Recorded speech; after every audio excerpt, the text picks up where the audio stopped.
Opinion sans phare, aujourd'hui avec André Barmettler, rédacteur en chef du journal Express Zeitung, die kritische Monat-Zeitung. Pacte mondial pour les migrations, noir sur blanc, il n'y a pas de retour en arrière. Le 13 juillet 2018, plus de 190 pays se sont mis d'accord pour ratifier le Pacte mondial des Nations unies pour l'immigration qui sera adopté les 10 et 11 décembre 2018 à Marrakech. Ce n'est pas un hasard si cet accord a été conclu le week-end de la finale de la Coupe du Monde 2018. Après tout, il ne s'agit rien de moins que, premièrement, du transfert global et formel de la souveraineté nationale des États individuels au futur super-État de l'ONU. Deuxièmement, de la dissolution des structures démocratiques de la société. Et troisièmement, de la stratégie unifiée pour opprimer, persécuter et combattre les voix qui s'élèvent contre cela de manière critique. Oui, sans exagération, ce pacte peut être considéré comme l'une des étapes les plus importantes sur le chemin vers la tyrannie. Les frontières nationales seront ouvertes à l'avenir à tous les peuples, quelle que soit leur origine, leur culture ou leur nombre. Et quelles qu'en soient les conséquences sur la population locale, ces frontières resteront ouvertes. En même temps, ces personnes ont accès aux systèmes sociaux correspondant au nom de l'égalité des droits de l'homme. Il est temps de visualiser ce que cela signifie pour notre société. Des dizaines, voire des centaines de millions de migrants, rien qu'en provenance d'Afrique, sont déjà en route vers l'Europe promise ou le seront dans les années à venir. Et non, ce n'est pas de l'alarmisme, c'est la mère réalité. Qui s'étonne quand, selon Gallup, un institut américain bien connu d'études de marché et d'opinion, plus de 30% de la population africaine, dans certains États, plus de 50%, ont déjà envie de migrer en Europe? Ce n'est pas étonnant avec des frontières ouvertes, sans risque d'être rejetés et avec des prestations régulières en espèces, des fonds sociaux provenant des travailleurs, dont le montant mensuel dépasse souvent de loin un salaire annuel dans le pays d'origine en Afrique. Selon Gallup, cela correspond aujourd'hui déjà à plus de 700 millions de migrants potentiels. Dans le même temps, une bombe à retardement démographique d'une ampleur difficilement imaginable, qui explosera de plein fouet dans les décennies à venir, est amorcée en Afrique. Malgré les progrès médicaux et la réduction spectaculaire de la mortalité infantile, les taux de natalité sont restés élevés. Dans plus de 20 pays africains, il y a plus de 5 enfants par femme.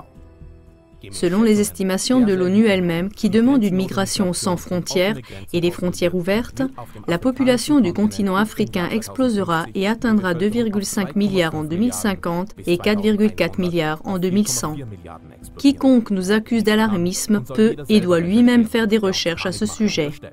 Quiconque s'oppose aujourd'hui à ce que ce pacte ne soit pas contraignant doit se rappeler à quel point nos politiciens, en contournant le Parlement et la population, introduisent perfidement des soft laws, c'est-à-dire des accords non contraignants, des droits coutumiers qui au fil des ans deviennent des lois dures. Les exemples ne manquent pas. On ne répétera jamais trop souvent ni trop fort l'information sur ce qui se passe ici et maintenant, car dès que ce pacte non contraignant commencera à prendre effet et que tous les États commenceront à mettre en œuvre ces recommandations, les voix critiques se convertiront en intolérance, en xénophobie et en racisme, et elles seront rapidement poursuivies et punies comme délits de haine répréhensibles. Afin de prévenir de tels délits de haine, c'est-à-dire la critique des circonstances, des mesures sont proposées que nous ne connaissons plus que des dictatures passées. Alors que dans le passé, c'était le parti qui espionnait, persécutait et opprimait les dissidents, les enfermait dans les prisons et les camps de rééducation. Aujourd'hui, c'est la lutte commune mondiale au nom des droits de l'homme, de la démocratie, de l'humanité, de l'égalité et de la tolérance qui criminalise rapidement et persécute la critique objective et la contradiction. La même idéologie avec le même système d'oppression et de tyrannie, mais avec une terminologie différente. Comme dernier acte d'une pièce politique qui s'étend sur plusieurs centaines d'années, ce pacte de l'ONU sur les migrations annonce maintenant la destruction finale de notre société et de notre culture occidentale.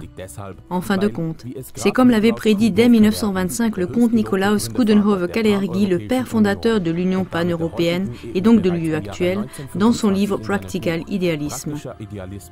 L'homme du futur sera un hybride, les races et les castes d'aujourd'hui seront victimes de ce que l'espace, le temps et les préjugés seront de plus en plus surmontés et elles seront remplacées par une race future eurasienne négroïde. Un mélange de peuples sera irréversible et donc définitif, ce que tout producteur de fleurs ou de lapins confirmera. Comment Kalergi aurait-il pu prévoir un tel développement social? À première vue, cela peut sembler être une coïncidence. Est-ce aussi une coïncidence et Angela Merkel, qui a rendu possible le chaos actuel en Allemagne grâce à l'ouverture anticonstitutionnelle des frontières, a reçu pour mérite particulier le prix Coudenhove-Kalergi Europe en 2010? Les 100 dernières années semblent regorger de coïncidences qui, prises individuellement, représentent des pièces indispensables du puzzle dans le développement du chaos actuel en matière d'asile. Il ne s'agit pas seulement des innombrables guerres d'agression au Moyen-Orient et en Afrique qui sont contraires au droit international et de la destruction délibérée au nom de la démocratie et des droits de l'homme d'États homogènes, parfois même florissants et fonctionnant bien. Cela inclut aussi comme un mantra enfoncé dans notre conscience de toutes parts la culpabilité collective historique de la société occidentale pour tous les malheurs et la misère de ce monde. Nous, en tant que coupables des guerres destructrices, en tant que coupables des changements climatiques prétendument causés par l'homme, en tant que coupables de l'exploitation du tiers-monde, en tant que coupables en soi, nous nous voyons imposer par la politique, les médias et la science une obligation d'accueillir sans condition tous les peuples de ce monde avec des conséquences très prévisible. La maison est en feu. Il est temps de se réveiller.